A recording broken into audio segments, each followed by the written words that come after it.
In Russia, complete anarchy is sweeping through the country. As the fuel crisis becomes more dire every day, people have already started to fight each other for the little gas that was left. One video shows how even police is losing control of the situation, as a Russian acting aggressively toward a police officer after he decided to cut in line, even though people had been waiting for fuel for over 5 hours. The police officer had to draw his gun to defend himself, while later videos emerged of the aggressive Russian in handcuffs, begging for forgiveness.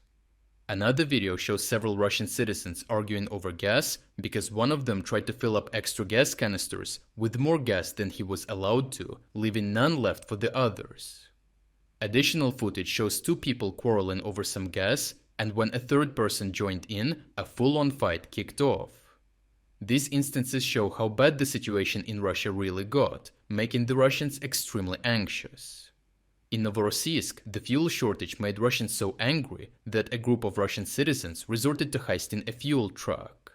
Residents blocked the tanker truck and demanded that its fuel be given to them, as they had been without any gasoline for a full week, after already several weeks of extreme rationing across the Krasnodar region. This shows how desperate the Russian population became because these were not hardened criminals, but ordinary citizens unable to cope with the rising crisis. The problem is widespread, as cities around Moscow are all out of fuel entirely, like in Dubna, where lines stretch to hundreds of vehicles. In Krasnodar, queues are everywhere at the gas stations, and barely any fuel is allowed per customer, as there is nothing to sell. Additional videos shot from the air show hundreds of cars queuing at a single gas station, stretching far into the horizon, while completely jamming up the highway, as they wait to see whether there is anything left to buy. While local footage from Mikhailovsk shows Russians standing in queues at a gas station, they hear a Ukrainian drone flying over and blowing up the gas that they had been waiting hours in line for. This symbolic footage encapsulates the crisis in Russia. Ukrainians are blowing up any fuel that is left, while Russians can do nothing but stand and watch as the foundation of the Russian state crumbles in around them. To try and ease the fuel shortage, Putin has officially authorized the sale of lower-grade Euro 3, even lower-grade Euro 2 gasoline. While this helps increase supply, Euro 3 had largely been phased out in favor of cleaner standards. The lower fuel quality is already taking a toll on vehicles, with auto repair shops reporting a growing number of engine problems linked to contaminated and low-quality gasoline. Euro 3 fuel contains up to 15 times more sulfur than the common Euro 5, while Euro 2 contains up to 50 times more, significantly increasing the risk of damage to modern engines, causing these long-lasting problems. In regions where fuel stations have run dry entirely, a black market for it has emerged, with gasoline selling for as much as 11.5 euros per liter, translating to a staggering $49 per gallon. In Yalta, a popular Russian holiday resort, locals wait in long lines for fuel, while tourists are offered gasoline at these prices on the black market, underscoring the severity of the fuel crisis in Crimea. The fuel shortages across Russia are forcing the Russians to fight over a limited supply of fuel, and it is only a matter of time before they question the real cause of the crisis. The population's aggression is dangerous for Putin, because now tens of millions of Russians feel the cost of the war, which is making their lives increasingly impossible. This unrest can quickly turn political, proving that Putin's grip on power is slipping as more Russians understand what waging a war really means for them.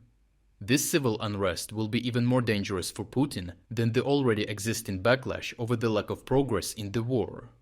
On top of the already desperate situation because of the fuel crisis, another mass mobilization looms, which could be the spark that lights the fire that has now begun to smolder in Russia.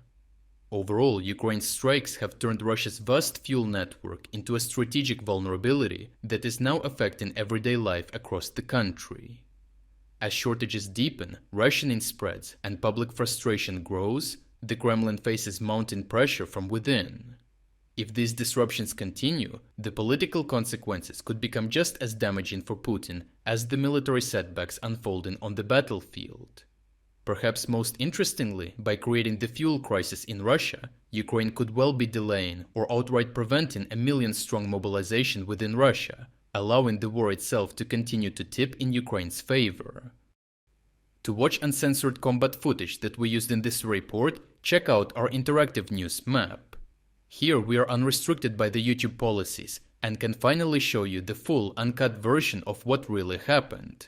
But what is even more important, this map will give you access to all our analysis of significant events that go far beyond of what we can include in our short daily videos. Finally, we are officially releasing the second generation of our interactive map. What you are seeing on your screen right now is a significantly enhanced and far more powerful version of the map that has even more advanced features and news analytics tools. To celebrate the launch of the new map, we are also launching a 50% sale on all subscription plans. Starting from just $4.99, you will not only gain premium access to the map, but you will also unlock all our exclusive strategic updates, frontline overviews, and strategic geopolitics videos. So check out the link in the description to become an exclusive member of our community.